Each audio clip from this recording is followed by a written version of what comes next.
Boys and girls, we are back again for another Truman Lake Fishing Intel Expert Roundtable. Here it's early June. It's warming up, but we cannot get away from the dang rain. Man, we're getting wet like crazy, but it's not stopping fishing. Still catching fish. The challenge is the lake is up high. And we're going to talk about that tonight. We're going to be touching on all the species on Truman Lake, what the bite's been like, what you got to be looking for when the lake is 10 feet high. It's finally crested and slowly starting to come down, so hopefully we'll get back to normal here soon. But we're going to get into all that tonight. Full video is going to be available at TrumanLakeFishingIntel.com exclusively to our premium members. The full 1 hour video packed with information, so be sure to head on over there and become a member.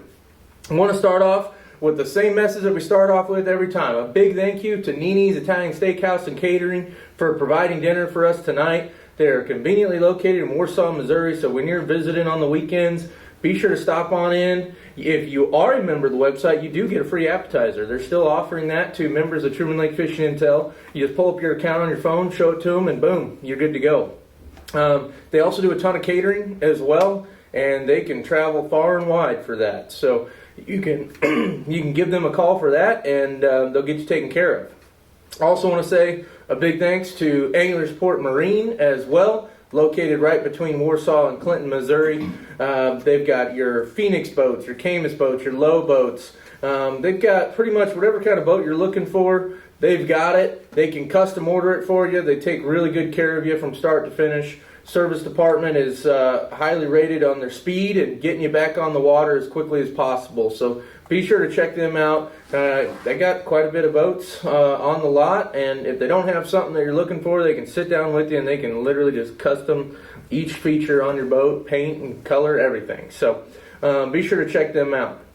Now, with that said, let's get into talking some fishing with these experts, and I do want to introduce them all because we've got a great crew tonight. Here on my far right, Chet Dothett, who guides here on Truman Lake and is an 8-time Bassmaster Classic competitor. And was it second or third on one of them? Yeah, freaking, and I can't remember the story, but it was, you almost had it, right? Yeah. Impressive. Yeah. 2 or 3 times. Yeah. Impressive. Yep. I've had the winning fish on twice. Yep. Just couldn't get him in the boat. Yep. So we're really excited to have Chet here. He's got great stories from Truman Lake, and I'm so excited to talk to him about bass fishing. Of course, we got our regular Richard Bowling's guide service, the crappie king of Truman Lake. Boom. And Sound good. yeah, and he's going to be filling us in. Spoiler alert, it's huh? Who? Richard. So we'll get to hear from him. And we got Jim Kuda here right next to me. Jim's been a contributor to the website since the very beginning. He focuses on hybrids and white bass. He'll do crappie trips during the wintertime, Hybrid Mania guide service, and we're really excited to have him on. This is his first time being here at the guide dinner, and they are hammering them this year. It started off really, really good. Really good this year. So we're going to get into that with him. And he's just got so much experience on Truman Lake. So if you are interested in learning more about how to target those hybrids, this is a video you will want to be able to watch the whole thing on. And then on my left, Dylan Stocking from Get Outdoors Guide Service. He is, been on the T-bow, and he's got some good information about that. Everywhere. Stay away from the T-bow is the short story there. But we're going to hear more about that in a bit. And then Kyler Beckman from Kyler's Guide Service. Most recent Angler of the Year in the American Crappie Trail from 2021. So he's just an incredible crappie fisherman as well. We've got a great cast tonight, and we're going to get into it. So I want to start off talking about crappie because crappie is, Truman Lake's a crappie lake. That's what folks really want to hear about. The lake's up high, and it's creating some challenging conditions. Richard, tell me about, some of the things that have been, it's been tough recently. So tell me, what you've had to do to adjust, what you're seeing out there in the water.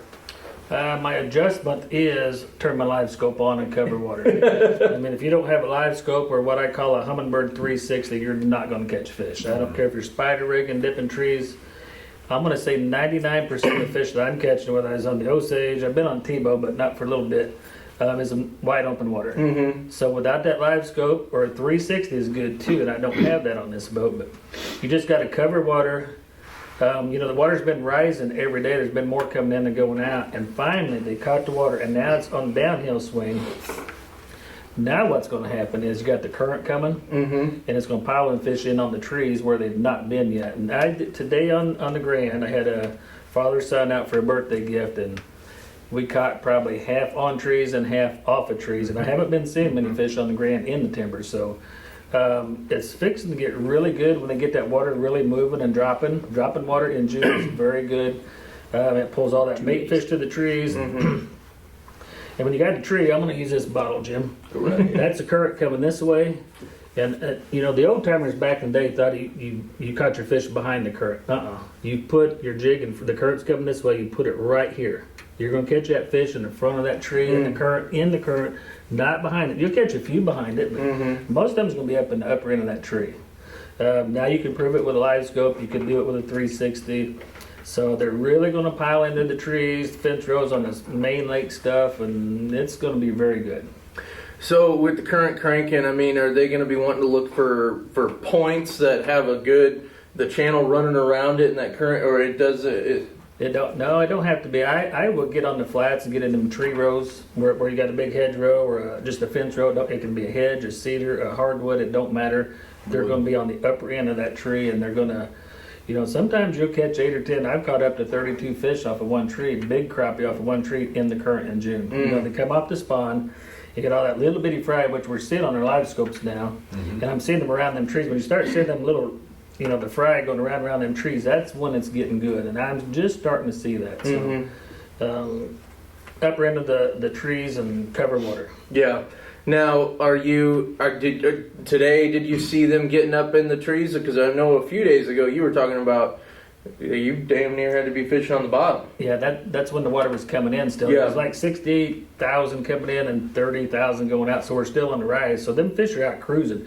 But whenever they catch that water on the rise and start dropping it, they feel that, and they go to that structure, and that's when it's fixing to be game on. And today, yes, we caught probably 50% of our fish on trees, and have not been doing that. I'd say about 2 more days of it Yep. falling like it is. And this time of year too, with the water, we're up about 12 feet is my guess. So there's a lot of green bushes yet in the water. There's still fish up by them. You get about another foot or two off of them where they're not in play. It's going to pull every one of the fish out on the flats for us to catch. Yeah.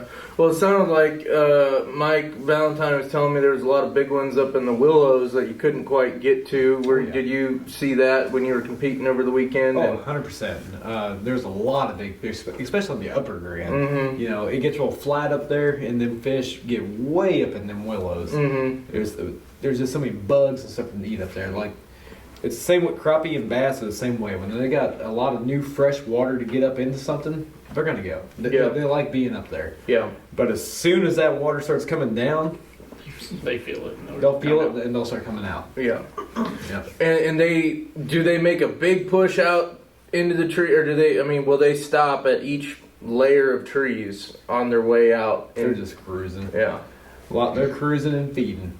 They're taking advantage of what they have, and that is eating all the new stuff that they have around them, and all the new cover they have. Because crappie love and bass, they both love green willows. Yeah, and they love getting up into them. Yeah, but as far as live scope goes, with big 13-foot plus rods, that's pretty non-conducive for getting into the willows usually, right? The thing about the willows is that you can fish a lot of willows and not find the right stretch. If you find the right stretch of willows. Okay, so follow-up question to that: how do you? When you find it, it's great. Is there something when you see? So define what the right stretch looks like. I mean, is it just random, or do you see? Are they kind of like on a point where they're kind of out a little further than all the other willows? What? As far as the crappie go, I mean, it's a little bit random. I mean. It's always a good start, start on the edge, work your way in, but you can fish a long time and not get around them. Man, I don't know any good way to tell you how to find the right stretch besides just getting out there and fishing. Just looking. Just looking. Yeah. Yep. That's about the only way I know how to do it. And like Richard said, that is paramount to have live scope to be able to do that. Doing the willow fishing, not so much. Oh, really? You don't need anything. Just go in there and start dipping around willows. But as far as like the fish that I would say all of us are targeting, you have to have live scope or some kind 360, some kind of something where you can see around you because they're so scattered that something. you need something to help you dial in where they're at. Yeah. Open water fish, fish on timber, that kind of stuff. Yeah. But the willow fish, that just goes back to might as well shut all your electronics off and go fishing. Yeah. What you guys have been all over the lake on the Tebow and the Grand and the Osage. What's kind of the water quality looking like? Water temperatures looking like that you guys are seeing here in the last few days? The mid to upper Grand is in really good shape. You can see down 4 to 6 inches, and even way up, it's very good water. The water went from last week, it was like in the mid 60s. Today it was like 77 when I quit. So that's going to help too. It's got to get hot. I think the Osage today was like 71, 72. It was pretty cold. Pretty cool still. Yeah. It's still got water coming down in. But it's still got fresh water coming in. Water clarity is really good. Wasn't bad. Be extremely careful traveling because today it was a mess of floaters. I'm talking Big and as far as you can see, floaters. Yeah. So, just be careful about that. Yeah, well, I joke around with Dylan all the time. You know, we post all these fishing pictures and videos that are really cool, and the highest performing post, well, actually, it's been overtaken now, but... I almost took a picture of one. Oh, really? Almost. The highest performing post That one's not quite as big we've as the ever last one. put out on social media. Dylan last year had a Memorial Day weekend, sent me a picture of, or he posted it and I reposted it, and it was just a tree. That's it. It was just a tree in the water. Big tree. A big tree. Big tree. Like, big. Posted that up on Facebook, and it had like 600 shares. It reached several 100,000 people. Golly. It was the highest performing post, and it just said, "Hey, be safe out there this weekend." And you know, You can walk down the channel right now. Oh on the my Osage. gosh. Yeah, it's awful. so I think I idled pretty much the whole way to our I fishing didn't. spot. No, Yeah. I heard a boat screaming when I was at the boat ramp, and I'm like, I bet that's Skylar. I'm like, oh god. Just dipping and diving. Yeah, it's better if you know where you're going and where you can run. It's almost better to get out of the channel with that current, because that Which I current's hate- pulling them logs. I It's hate pulling telling them people that. to the but center. yeah, if you know where you And can if- run out there, yeah. If you can get out of the channel and know where to run, then you can run it. yeah. So the Osage you guys are traditionally putting in at Berry Bend. Do you? I mean, I know going up from Berry Bend is, you know, there's a lot of good areas up there. I mean, is there much? Is there a good stretch, you know, below Berry Bend? There's a good stretch. Honestly, that whole, pretty much from below, a little bit below, well, quite a ways Right. below Berry. Right there at Barry. Mhm. You can catch Berry's extremely good right around it, and then it's actually pretty. It's actually really good all the way to Tally. Yeah. Yesterday I fished pretty much all the way to Tally Bend from Berry Bend. Mm-hmm. A lot of points. Just take your pick a point, pull off there if it's got some timber on it. There'll be fish cruising and there'll be fish on timber. It's a lot like what Richard was saying about half and half. That's how we've been catching them, is half's on timber and half is just cruising through the timber, and Yeah. you catch them too. If you get a bait, it doesn't matter what color, really what size. I don't even know if size made a difference. I don't think today. size makes a difference. It just doesn't really matter. If you get something down there within the ballpark, not even very close to it, Yeah. it's gonna come over and eat it. Yeah. What, and Dylan, I know you spent some time on the Tebow earlier this week, and we're going to check that out, and I think the conclusion was it was not what you expected. They were scattered bad. Yeah. And when I say scattered bad, I mean you fish a long ways. I'm talking miles. Yeah. Oh my gosh.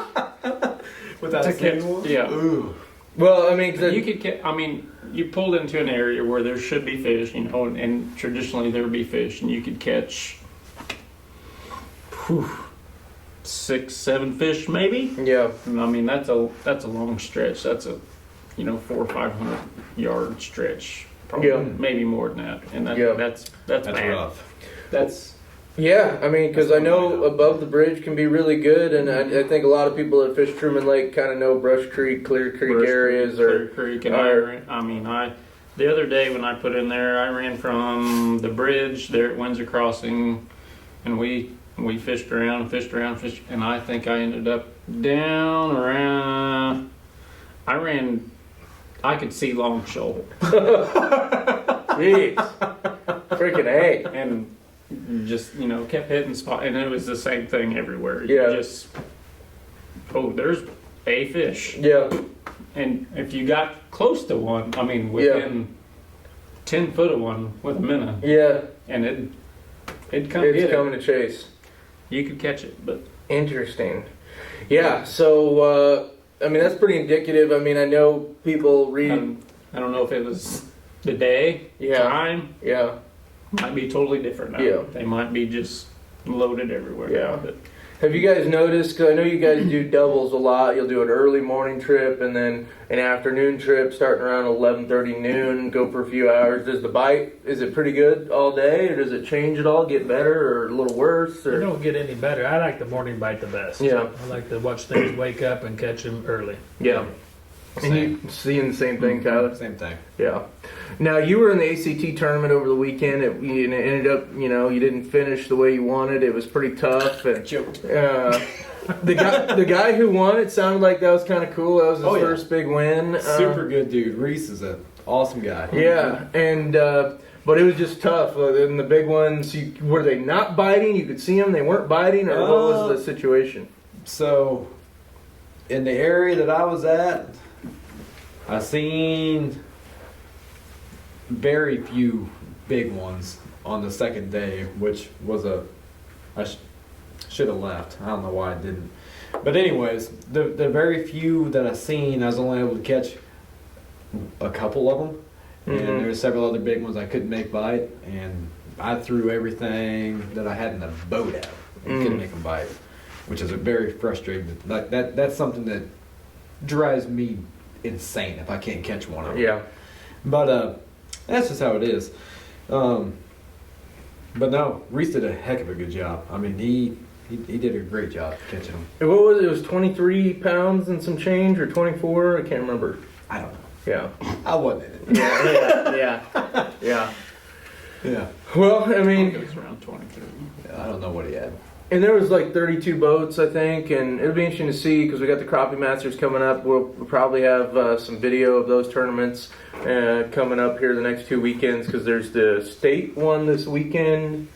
I think I don't. Is it the state one this weekend and then the Sunday. national the following weekend? Qualifier the following weekend, yeah. Got it. Friday, Saturday. Will you be fishing both or just the one? No, just the one. Yeah. The 2 day.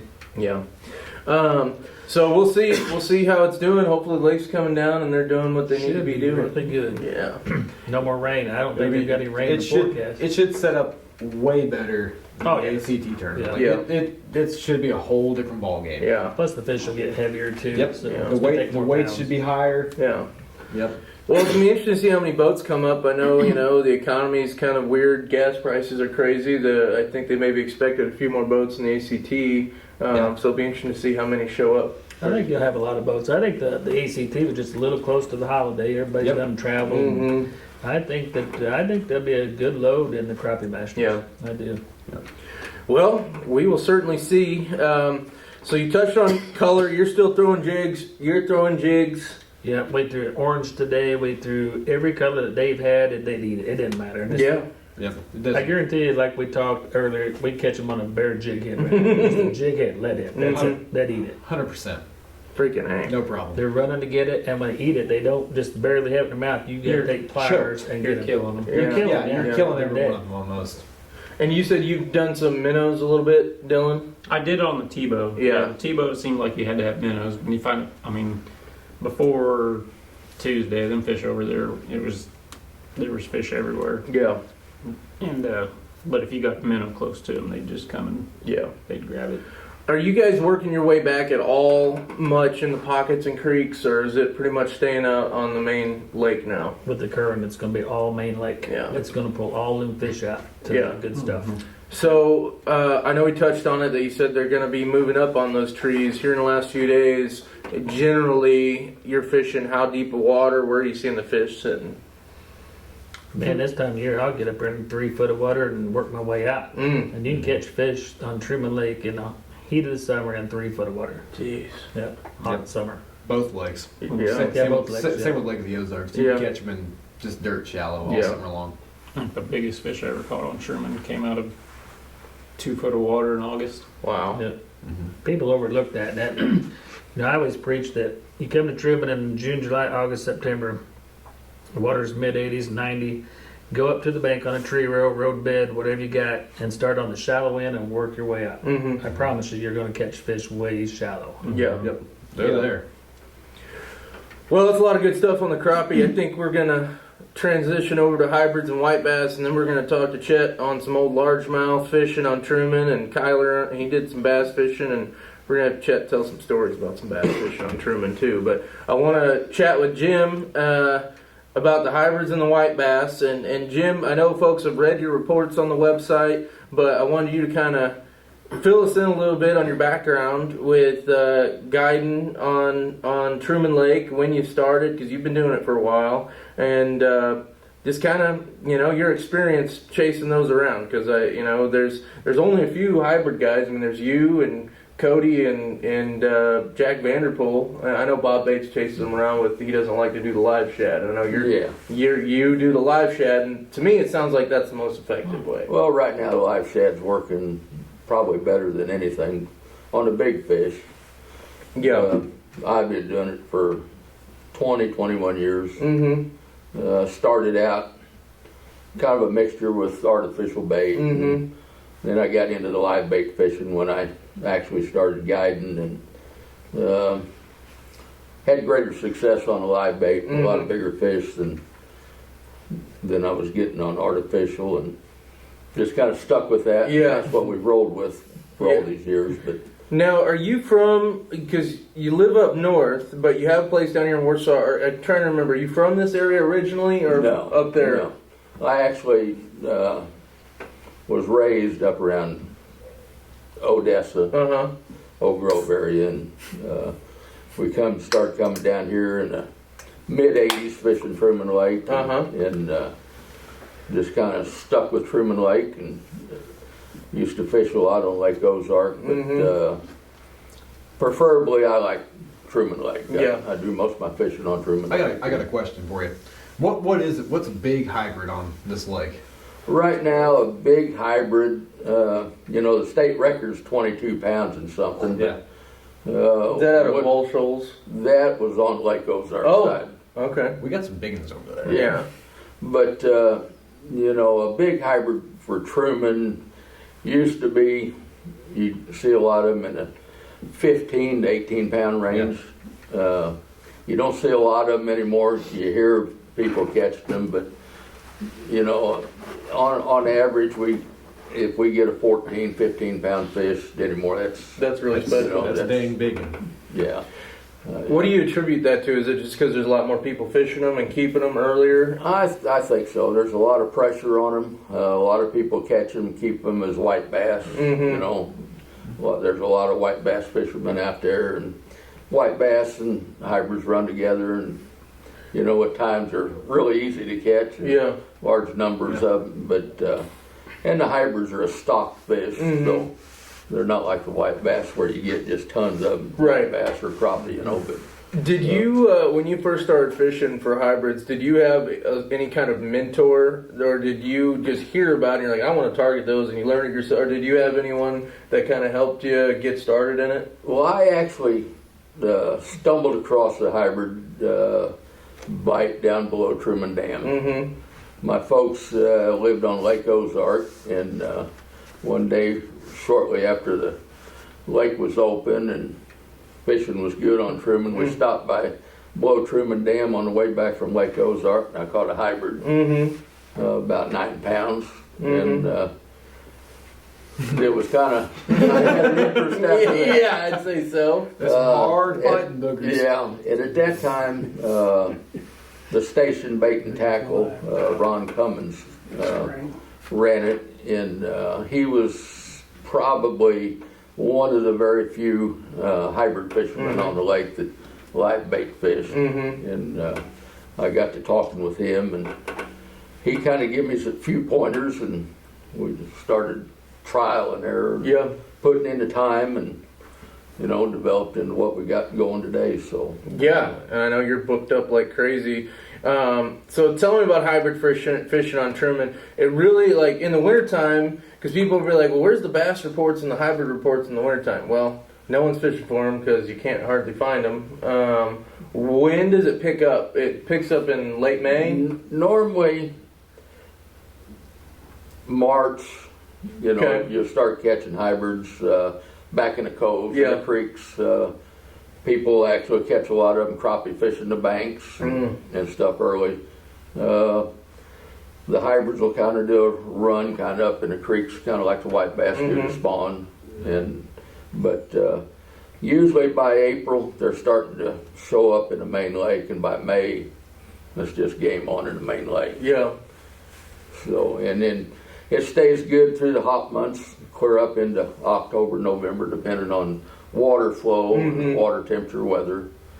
Yeah. So, yeah, I heard, and I went and participated in it a little bit this year. I was a little early, but you talking about running up the creeks, I've heard and seen that they run way the hell up the Palmy Arm, up around Saps Landing, and even higher. Yeah. And when it's on up there, you can hammer them from the bank.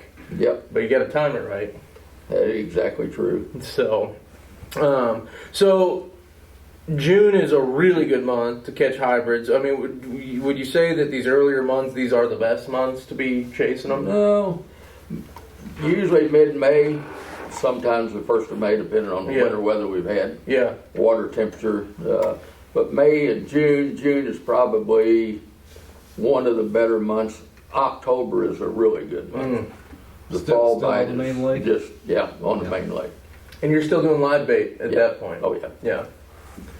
So here recently, it's been a really good year. You guys are putting them in the boat. Now you fish out of a big pontoon boat. No. Oh, you don't? I thought you were in a pontoon boat like Vanderpool. No. Okay. No, Vanderpool's got a deck boat. Okay. He fishes out of. I fish out of a 23-foot Carolina skiff. Okay. Oh, yeah. Gotcha. Set up. Yeah, nice. Now, do you utilize live scope like the crappie guys? I do, but not as much as they do. Yeah. I don't have to depend on the live scope. I run Humminbird electronics, and when I locate them out on the lake, I use side imaging a lot. The down imaging is probably the two most important parts of it. Normally, when you find a school, you can stay on them or stay close to them. The side imaging, right now we're getting early morning bites and seeing a lot of fish on side imaging, anchoring up with a trolling motor and just throwing out to them like you would catfish. Later in the day when the sun comes up, the fish are moving out deeper, and we're getting over schools of them and able to stay over them like that. Straight line and down, down line. What kind of water depths are you looking at? Right now I'm catching them everywhere from 14 foot early in the morning, low light, and then all the way up to 35 to 38 foot once the sun pops up. Now tell me a little bit about the equipment setup with the rod and reel and what that looks like. Are you using the circle hooks? What kind of weight and how is that rigged? What do people need to be doing to have the right setup? Normally, what I've got on my boat are mostly light to medium action 7.5 foot rods with bait casters, line counter reels, or just straight bait casters. I run 25-pound test line, always have. Use normally, depending on the wind and how much I'm having to move, anywhere from an ounce sinker to 2, sometimes 3. And then using fluorocarbon leader, usually about 24 inches long. And I'm using octopus hooks instead of circle hooks. Okay. What is there a particular size octopus hook that people need to focus in on to have the right size hook? I normally use 2/0, 3/0, and 4/0. Yeah. Depending on the size of bait. Yeah. 3/0 is pretty good all around hook. Yeah. Now that's a good question because you go out. You a lot of times are out the night before catching shad, and I know it sounds like it's been kind of tough to find on Truman. You've been Yeah, with the high water, it's a little tougher on Truman right now. You just have to put in the time to find out where they are. Yeah. Sometimes you make a lot of throws to get a few baits. Sometimes you make one throw and you got a tank full. Well, and I guess the point being is hybrid fishing traditionally is within 10 miles of the dam. Typically, it's a lower lake thing. You might run up the arms halfway. But if you're down in that area fishing, you could hop on the Lake of the Ozarks out of Drake Harbor and go find your shad. And it's usually a lot easier to It's find. easier to get right now. It's easier because they're running water. It's Yeah. easier to get it down below the dam on the river. And same deal, coves. If they're running good current, you can get it along the main channel. Yeah. And wherever the current's really hitting the bank, a lot of times they'll push the shad up against it. Mm-hmm. And of course, you have to have a good net. Mm-hmm. Heavy weights, usually a 5/8 net if you're going to try to throw out in the current to get the shad. But the old channel, there's several places you can get down below. What's the ideal shad size in your opinion to throw? Personally, I like a 4 to 6 inch shad. Right now, we're catching them on shad as big as 8 inches. Oh my gosh! How many a day do you want to start with? Some days you can go out there and catch 20 fish on 20 baits. Sometimes you can go out there and catch 20 fish on 120 baits. I mean, it's. But you like to have a load. I like depending on the number of people. If I've got 4 people, I normally like to have about 100 baits. And I'm sure I don't run out, during the daytime. And you can keep them alive? I can keep them alive. You got to have a good bait tank. Yeah. I run a 50-gallon, and there's days that you can keep them alive for 3 or 4 days in a row. Some days you go out there and get shad, and before you can get back to, Dead. So it's. Is it a round tank? My tank is an oval tank. They've got to either be round or oval for shad. Because shad swim in circles, school in circles. You put them in a square rectangle tank, they'll just beat themselves to death. Now, I might have missed this. I was reading my phone. Are you finding these like on humps or points or? Right now, everything I'm fishing right now are humps and points, ridges. Yep. We're using the current that's working pretty good right now because they're stacking up. Places like the Weir. I haven't fished the Weir maybe once or twice this year so far, but the Weir right now has got large numbers of fish. Crappie, white bass, hybrids you go up there, catfish are stacked up there. Yep. But the boats are stacked up there too, Yeah. But I seen a bunch of them the other day. I was down in that country bass fishing, and they were out there working them over. Everything. They were catching all sorts of stuff. But right now, I usually don't go much above G14 on the Grand. I'll go to the Palmy. And I usually don't fish much above Berry Bend. Most everything I do is in the lower part of the lake. Okay. Now we were talking earlier about it's been really good. What's gonna make it stop being good, and what is it gonna take to recover? And we were talking about something with the lake coming down, the current stopping. Once it's down, it might take them some time to adjust. Just like all the rest of the fish, I'm sure the current affects the crappie like it does everything else too. But hybrids, they like everything consistent. You know, if the water flow is consistently running, they love it. They shut it off for a day. It's like they went on vacation for a day or two until they adjust to it. Yeah. But as long as we've got this positive flow with the lake going down, fishing should stay really good. Yeah. Now, you and I were chatting a few weeks ago doing a fishing report while you were on the boat, and it was kind of pandemonium while you were talking. It was in the evening, and you had a couple folks hook up on top water. And it literally is like, yeah, they're about to hook up on top water. Yep, they're hooked up on top water. It was pretty fun. And so I'm curious if you've continued to see surfacing activity, that schooling activity on the surface since then. It's the areas I've been fishing.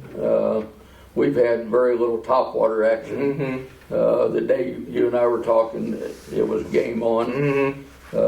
I've had some morning topwater action, but it hasn't been a big thing yet. Does the white bass and the hybrids, the white bass will do the schooling a lot more on the surface, more so than the hybrids usually, or will the hybrids do it pretty consistently in the summertime? Well, when the bait's I good, think that depends on the shad. yeah. When the shad are plentiful, when the shad are schooled up, you'll get a lot of topwater action. They'll school and busting shad. Right now, shad are fairly hard to come by, and a lot of the hybrids that we're catching actually have crappie in them. And we had one dirty drum. And they've had drum and everything. So they're kind of struggling to find that favorite shad. But we had a couple today that had some 6-8 inch crappie in them. Wow. Yeah, that's impressive. Yesterday the fish we had were fairly empty bellied. Today everything we had were just completely full of shad. Yeah. And whatever they could find. Yeah.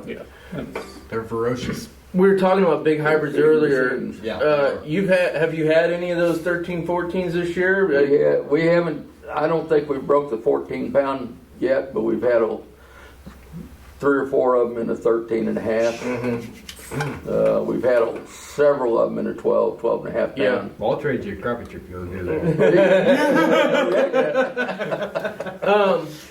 So one of the things I've talked about it with Cody, as far as the catch and release versus keep, the reasoning for keeping them, and from what it sounds like, if you're maybe using artificial and you're hooking them towards the front of their mouth, you might be able to let them go and they're going to have a chance at living. It sounds like when you're doing the live bait thing, a lot of times they're engulfing it pretty good. Is that kind of the deal? Or what's your opinion on the keeping? Because it sounds like it is potentially you should be keeping them if you catch them. Well, I'll tell you what I've found over all the years I've been doing it, and talking with Chris Brooks, the fish biologist. You had him out this morning. We have that conversation on the releasing part of it. And I don't really encourage catch and release myself. I've been doing it a long time. I've seen a lot of dead fish. Yeah. When the hybrid fishing are good, especially in warm water, you get a lot of people catching fish. You'll go in an area where, an area that's known for hybrid fishing and everybody's piled there, catch them and turn them loose. You go back the next day and they're floating all over the place. And what's your definition of warm water? I don't like to turn anything loose in water above 72 to 74 degrees. Okay. I agree. Today we had several fish that, on live bait, they swallowed the hook. They were hooked deep. A lot of them won't make it. Yeah. You get some that are hooked on the lip. You could turn them loose, but the problem with the hybrid is normally you have to fight them so much to get them in that they're so stressed out. They exert so much energy that there's no turning back. They're actually get so stressed out that they wear themselves out. And Anyone that's ever caught one of them knows what we're talking Yeah. about. They Yeah. fight Yeah. until Yeah. the very bitter. Mhm. They create an enzyme Yeah. that kills them after a while. Ah, Yep. And Chris, talking with Chris about that releasing deal, he says that they found that they could die 2 or 3 days after you release them, So just because you turn them loose and they swim off. There's been a bunch of studies on bass about that too. That bass, once you get in the summer months, that the mortality rate's pretty high. yeah, and I think a lot of Yeah. tournament anglers don't really like to. Talk about it. Yeah. Yeah, I've seen a lot of quotes. That's the truth. Yeah. So Chris's opinion was he was cool. He was good with the recommendation of keeping them. Yeah. Yeah. I mean, Well, and they're it's- good to eat, right? I mean, oh, there's nothing they're wrong real with them. good. They're real good to eat. Yeah. And it's everybody's own deal. If you want to keep fish, keep fish. If Yeah. you want to turn them loose, that's your own right. So, Turtles gotta eat too. Yeah. yeah. Well, yeah, that's a lot of really good information. One last thing I wanted to ask you, and then we'll talk some largemouth stuff.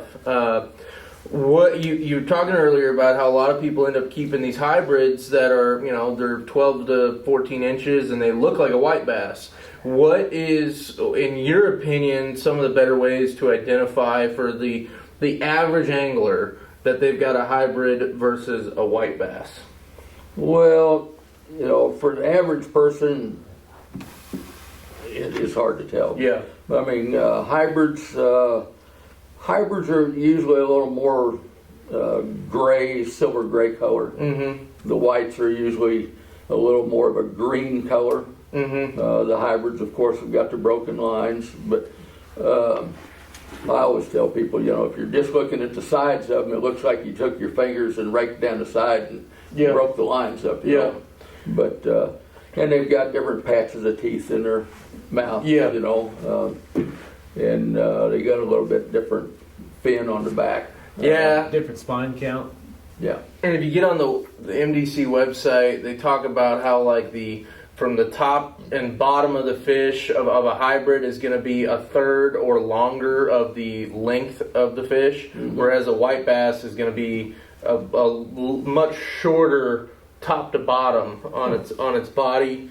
One thing I've noticed, and I don't know if it's actually accurate, but it seems like the hybrid, so the white bass have one solid white line that goes all the way, it's the middle one that goes all the way to the tail. And what I've seen on a lot of hybrids is that they'll have 3 solid lines that reach all the way to the tail. Whereas on the white bass, it's just that middle one. Then they'll have a couple other lines that are just short. They don't go all the way to the tail. And I don't know if that's 100% accurate, but it's been pretty dang close on the hybrids that I've caught. And if you catch enough of them and you notice the difference between their head, Mm-hmm. Yeah. one will have a little more of a dip Mm-hmm. right in their head. And that's the The other hybrid. one will be a little more straight. Yeah. The hybrid's usually straighter. The white's got a Okay. little more of a.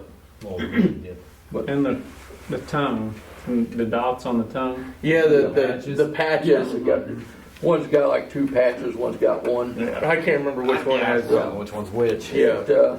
But the best thing, you can get on the web page, conservation Yeah. department. There's a lot of information you can tell. Yeah. But the average person that's going out there, they don't care whether they keep a white bass or a hybrid. When they're fishing, Yeah. they're out there to catch fish usually. So Yeah.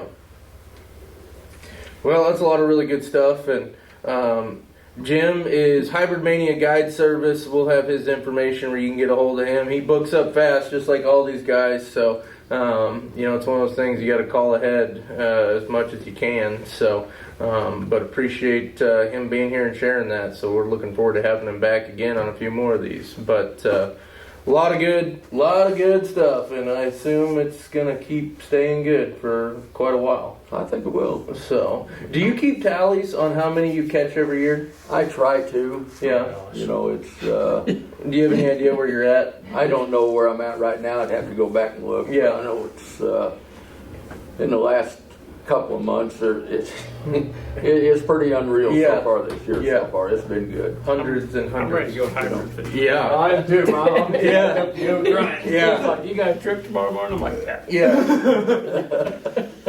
Well, let's talk some largemouth bass fishing because Chet's been kind of quiet over here, and he's got a lot of good stuff to say on the old largemouth, and I'm looking forward to hearing some stories too. But Chet, you've been chasing some largemouth, and you fished this lake for a while, and when the lake is up and like this, it can get tough. And I was just I wanted to hear your thoughts and explanation of what folks need to expect and what they need to be doing when the lake is up like this. I would say as much rain as we've been getting, they don't know which way to go right now. Yeah. I mean, it starts to drop, and then it raises back up 2 foot, and it drops in 2 or 3 times in a week. And, I think the main thing on all fish is as they're pulling current right now, that's when everything gets good. The bass, they scatter.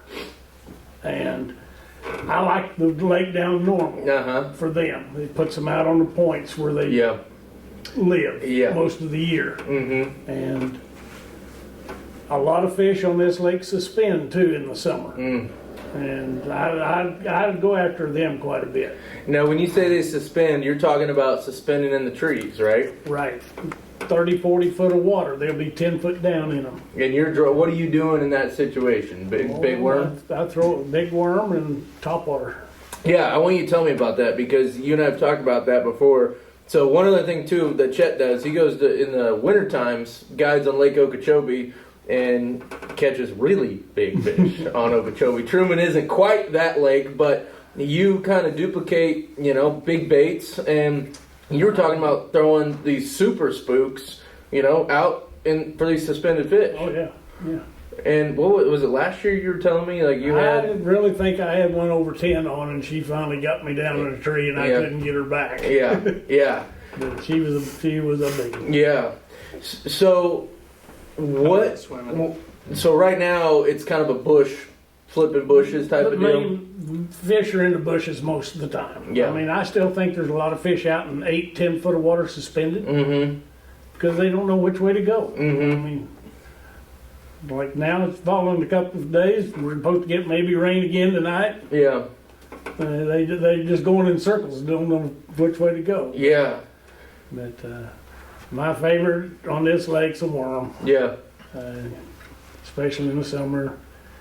There's places that you you sit out deep, throw up shallow and work down. But I've got 2 or 3 places you do that and you won't get bit.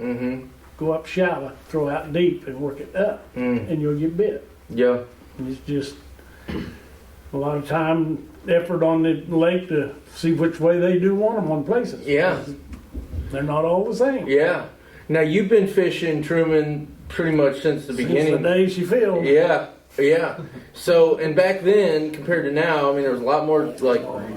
It was fantastic. The first 6, 7 years the lake was here, it was phenomenal. I wouldn't have traded it for anywhere in the country. Yeah. I fished a lot of lakes in the country, and this was. Yeah. I'd wake up at night when we were out trying to find places. I got to go try this place tomorrow, and they'd be there. Yeah. Now,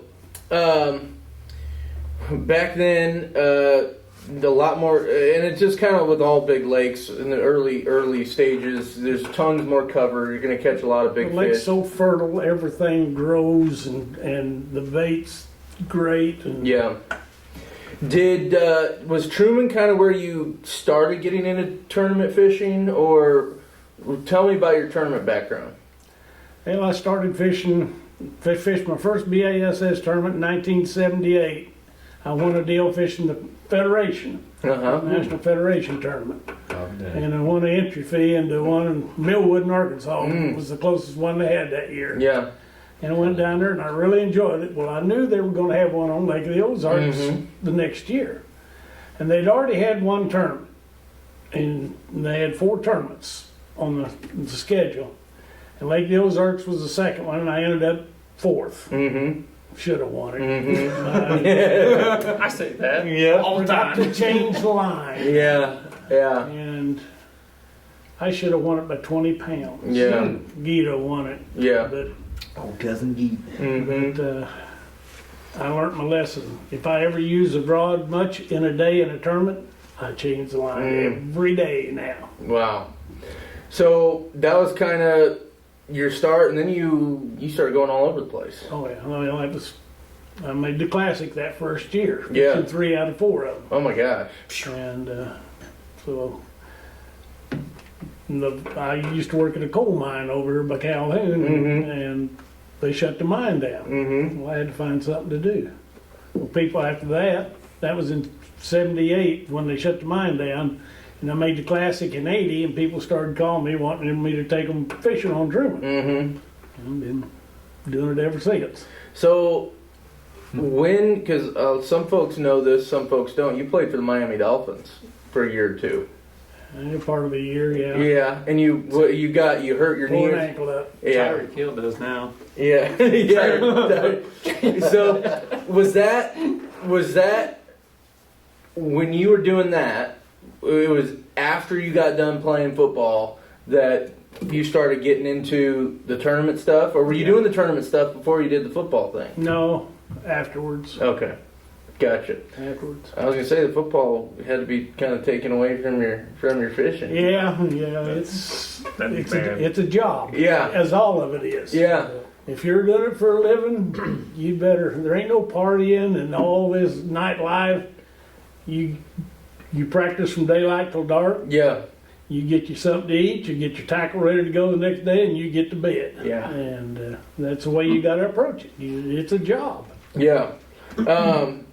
On the football thing, what was it like? I mean, these guys, they probably weren't as big as they are today, but No. they were big dudes that you were going up against. They were tougher. Yeah. Than they are. Yeah. now. Yeah. And see, I got to play for the Dolphins. Don Shula was the coach. Yeah. You see these coaches yelling screaming at guys now. I never heard the man raise his voice. Really? But when he talked, you listened. Yeah. And I mean, Larry Zonka and all that. I wanted to be there the next year. Yeah. But they didn't have the surgeries then they got now Yeah. to fix you up. So I didn't. What you did to your ankle? I mean, it just was freaking brutal practices and. Just tore all the ligaments and tendons loose in it. Didn't break nothing. It just tore everything apart. Yeah. And it's still purple and Yeah. still today. And like you said, they probably didn't have nearly the the medical staff to handle, and No. they probably were like, Chet, get your ass back out there, man. There's no taking a day off. And what they make now compared to back then. So you wrap that up. Now, how did you get connected with Roland Martin down in Okeechobee? Was it while you were down there in Miami, No. or that was later? No, that was later. Truman was new. Uh-huh. Well, Roland likes to go to a lot of new lakes to fish. Well, he come up, and I was starting to fish. I was fishing bass Yeah. a couple of years, and so we done 2 shows up here. Yeah. One year, one the next year, and got to know Roland real well, and in fact, we were staying together at a tournament one time, and sitting there talking. I said, I got to find something to do in the winter. Yeah. He said, well, why don't you come down and guide for me on Okeechobee? I'm like, duh. Yeah. Yeah. So I started going down there, and I could actually stay. Truman was 10 years old, and the marinas quit promoting them like they used to, and I could just stay busier down there than I could up here. So Yeah. I sold my place here and moved down there for 38 years. And 4 years ago, I wanted to come home. Yeah. Something in the back of my head saying you need to move home. And I still go down there January, February, and March. Yep. That's the prime time down there, and it's still a great lake. It's still got some big ones in it. Yeah. Well, and no, that's really stinking cool. And down in Okeechobee, I know a lot of the you'll do like the big shiners and stuff. Do you punch grass and stuff and mess around with that I do all? artificial, and yeah. Yeah. And freaking probably 50, 60 pound braid and just. 80, Oh, 80. Jeez. 2.5 ounce sinkers. Oh my to get it to go gosh. through it. Yeah. It's still half the time I can't get it to go through a lot of it. Oh my gosh. That's how thick the stuff, but it's open underneath it, Yeah. and you got to be able to get through it. So to what, get to what it. happens when you get a 10-pounder on when you're in that thick You just stuff? hold him and don't try to pull him out. Just hold Just him. hold in him there. and we'll try to work him up through it. Yeah. You try to horse him out and you'll pull him off. Yep, every time, I'm sure. That's what I was wondering. I was curious how you got them big boogers You out just, of there. just hit him and hold him and go to him.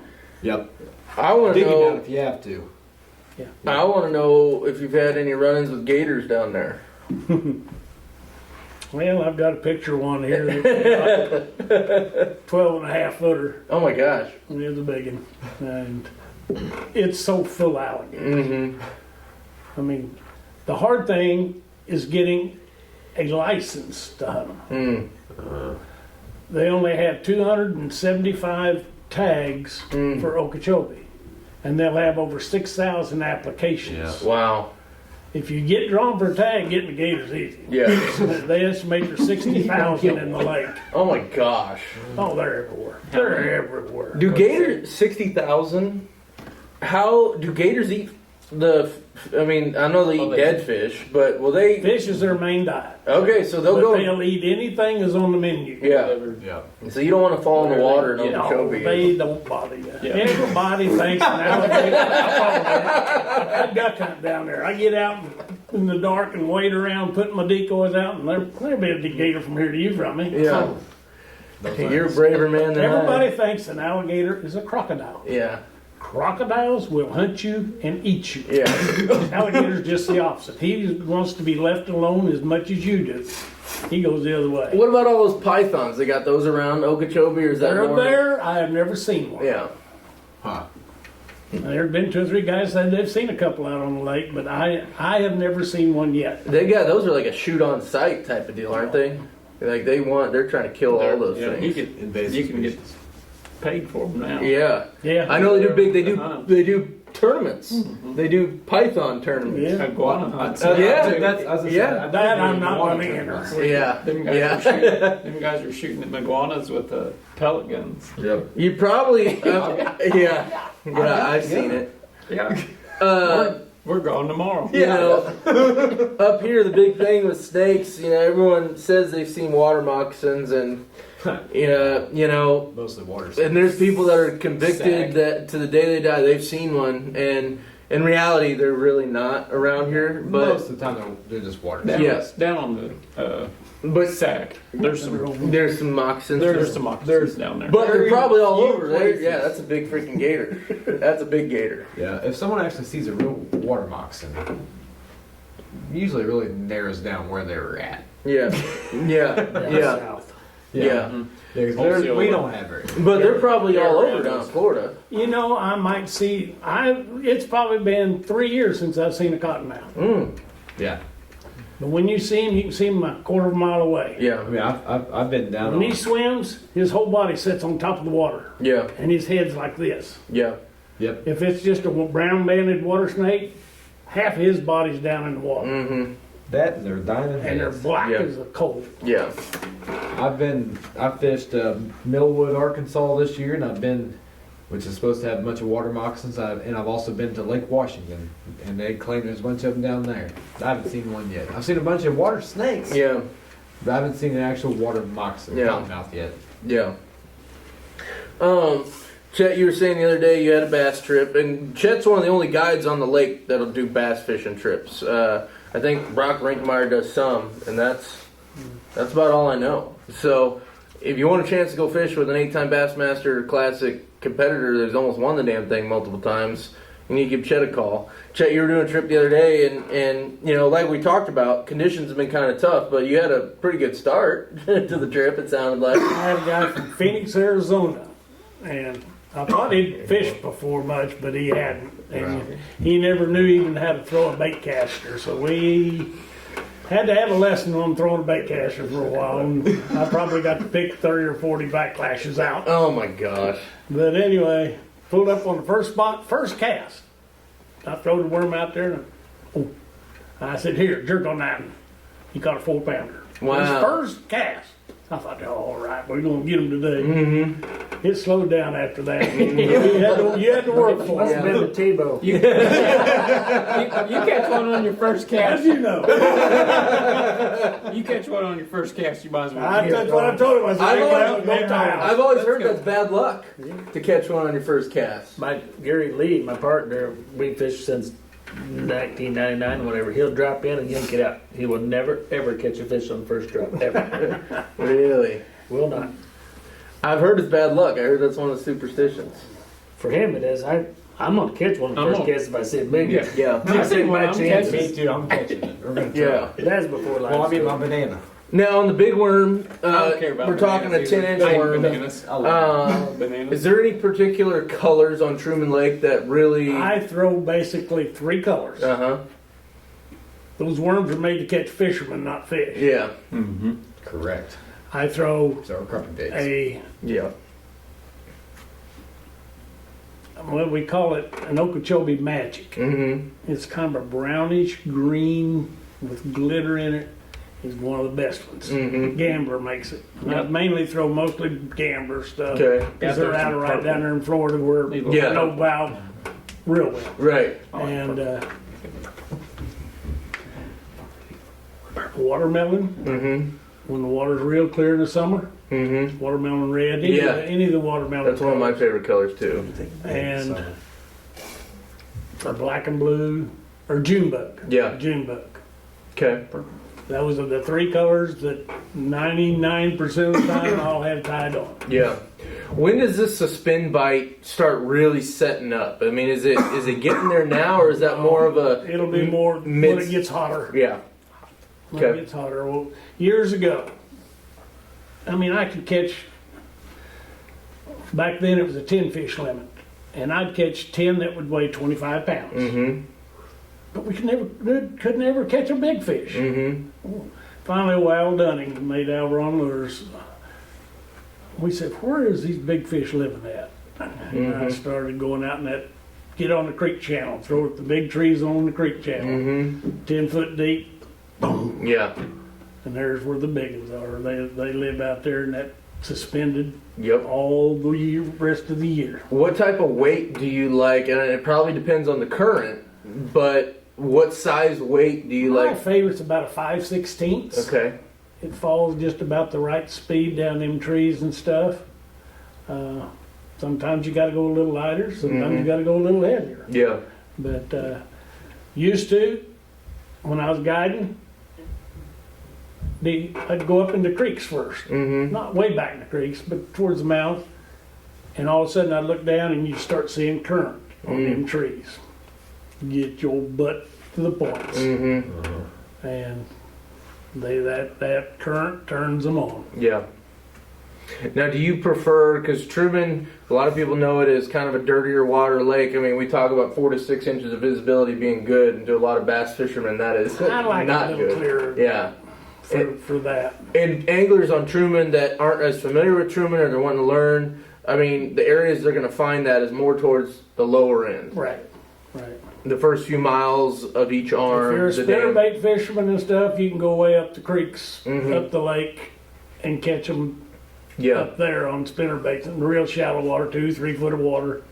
But I've lived on this lower end all since it was here, and that's the area I know the best. Yeah. Yeah. Wow. Well, I know you've seen a lot of cool stuff on Truman Lake. You've caught some big bass. Is there a particular bass fishing memory on Truman that stands out as like one of your favorites? I had a couple of them. A buddy guy I used to fish with, he was probably the best spinnerbait fisherman ever. Uh huh. His name was Jim Joy. He lived over by Topeka, Mm-hmm. Grantville, Kansas. And I would put him against anybody, Mm-hmm. Jimmy Houston or any of them. And he'd catch 10 behind me. Mm. But we were fishing one day and we had 9 fish. And I had a milk run I used to have. Yeah. I had 75 points that I could pull up and make 3 or 4 casts on it. Yeah. If he was there, I'd catch 1 or 2, 3. I'd just go to the next one. Mm-hmm. And we had 9, and we was coming back down the lake, and I looked over there, and it was my favorite point of all, if you could draw the most perfect structure point, it was it. That's where we always started. And okay, so pause for a sec. What about it? Is there like some big boulders that stand out above the rest of it? What makes this your favorite? It's on a river channel swing, Uh Have to a kill cove going up in a creek. huh. Uh huh. It had an old road coming down it Okay. and stumps on it. Okay. Sage. Okay. And they would be in 10 to 12 foot of water. Uh I huh. know where And that's at. I mean, I knew exactly where to throw it. Uh huh. Tomorrow. And I looked up there, and usually it was just good early in the morning. And I just, as we were running by, I said, Yeah. I just got a feeling. Yeah. And I pulled over there, and I always had 3 worms and a jig tied up. Mhm. And I pulled up, threw it out there. Oh, there he is. About a 3.5 pounder. Yeah. I said, that gave us our 10. Jim grabbed him, was taking him off. I just reached down, got him the next one. Got another one. Reached down, got another one. Oh my throwed it gosh. out there. Reached down, grabbed my jig, throwed it out there. He said, keep them coming. I said, I can't. I run out of rods. Oh my That God. happened twice one time. I've run out of twice. rods. Yeah. But, I mean, it was just Yeah. one of them deals. Yeah. Freaking A. That's really cool. Well, and Kyler, you did some fishing. You normally don't do a whole lot of bass fishing, but you jumped in a tournament on Sunday Yeah. and caught quite a few. And what was the story there? Jumped into a tournament. Had zero expectations Yeah. on, Yeah. on doing very good at all. And we went and fished in the lower lake. We just ran around, fished points, points that had bushes and stuff like that on it, and you could. Well, we could tell you could catch your fill of 2-pounders. 2-pounders. You catch a lot of 2-pounders. I threw a topwater bait all day long, and my buddy threw. He was flipping a worm, and actually starting off the morning, I think I caught probably 15 or 20 on throwing a spook around, Mm-hmm. which is one of my favorite things to do. I love throwing a spook. Yeah, I agree. It's like my favorite bait of all time, Yep. and so I had a ball doing that. But yeah, just fishing main lake points with some bushes. Yeah, and this is down on the lower end. It's all on the low end. Now, do you like, and Chad, I'm curious what you like to do. Do you like to just keep the cadence just going the whole time? Do you pause it? You do, or which? It's all different. Just do and then pop. Okay. It depends for me. Yeah. Like Mr. I Expert. I like to speed it up and slow it down and stop it and speed it up. Yeah. And like if I'm like not really paying attention, I'm just kind of going along and I start paying attention. I like to speed it up every now and then. Yeah. My thinking is whenever you speed it up, and I'm talking, get it going quick and then kill it. Yeah. And a lot of the times I feel like if there is a fish shark in that bait and all of a sudden it tries to take off real fast, maybe I'll entice a bite thinking that fish is trying to get away from it, or that bait is trying to get away from it. Mm-hmm. I know I've caught a lot of fish on. That's one of my favorite baits to throw is a spook. You got to let the fish tell you how. Yeah. Exactly. Yeah. Once you figure out and you get that first But bite, I can't catch fish working it fast here. Yeah. It's just me. I don't know. I work it, give it 2 or 3, and then I hesitate for Yeah. a second. That's how I like to work it. I mix it up a lot.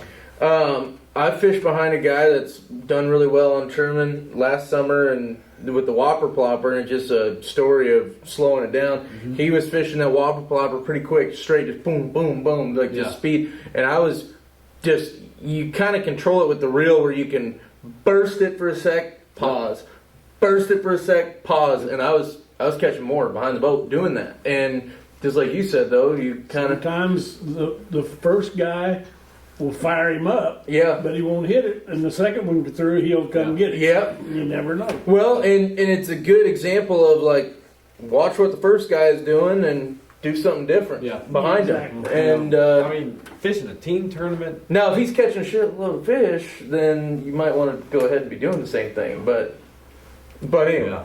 I mean, I don't know. I've always had more success just changing it up on them. yeah, Is how I've always done the best on it. Yeah. Like a lot of open water hybrid fishing. Uh-huh. I love doing that and catching them on a spook too. as fast as you can rip that thing. Yeah. I mean, I'm talking as you'll wear yourself out. Yeah. And you'll catch some big ones doing that. But the bass, I always slow it down.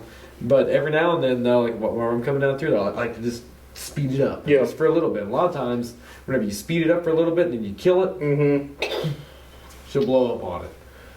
That little where the Grand kind of opens up there in the lower end, and there's those buoys around on that really flat point. That can be a really good little topwater spot for anybody who wants to look on the map and figure that one out. State Park Point. Yeah. State Park Point. I caught a bunch of them off there. Yeah. I worked them over on that point. It's off limits. That one there is? Yeah. Nobody can be on that. They eat on that sucker. I caught a bunch of them off that one. Well, boys, I think that was a lot of really good information. Appreciate all the knowledge and the stories shared. I think we're good to wrap this one up. We've been going for just over an hour, and I think we'll call it good on that. Of course, you guys, we want to say thank you again to Nini's and Anglers Port for helping to make these possible. If you ever have questions that you want us to try to cover in the future, be sure to write those into the website. You can message these guys. They usually send them to me, and I compile them, and we'll try to get to them on the next video or cover them in the fishing report. So, we try to make it as, you guys are paying money and to get a valuable membership out of this, and we try to answer all the questions we can and give you the most valuable information we can. So we appreciate all of your guys' support. It means a ton, and we really thank these guys make it all work. And we want to make sure you guys know how to get a hold of every one of these guys, starting with Chet. Chet, how do they get a hold of you to book a trip? My phone's easiest, 863-228-0347. Okay, good deal. And you like to focus on bass. That's been my life. Yeah. You do crappie, but bass is... These guys are some better at crappie than I am. I'd like to learn a lot more. Yeah, right. I'd like to pick your brain a lot. Yeah. I don't know bass fishing. Yeah. Richard, what's the best way to get a hold of you? 660-351-5361. All right, sounds good. And Richard's pretty booked up. He's been around doing this for a long Mornings time. are taken. I got some PM dates left available. Okay. Jim, what's the best way to get a hold of you? Either phone or call or text 816-263-2049. Okay, very good. Dylan? 660-351-4904. Fantastic. Kyler? 573-789-3263. Very good. These guys are the best of the best on Truman Lake. So, and of course, you get on TrumanLakeFishingIntel.com, scroll down the homepage. There's a little spot where it says experts. You can click on that. You can go read the bios of all of these guys, learn more about them, their fishing history, and it's got all their contact information there as well. So be sure to give them a call to book your trip on Truman. They'll get you on the fish a heck of a lot faster than if you're just going in blind. So be sure to give them a call. Until next time, we appreciate you guys watching. We're looking forward to getting these guys back again soon, and we will look forward to seeing you on the next one.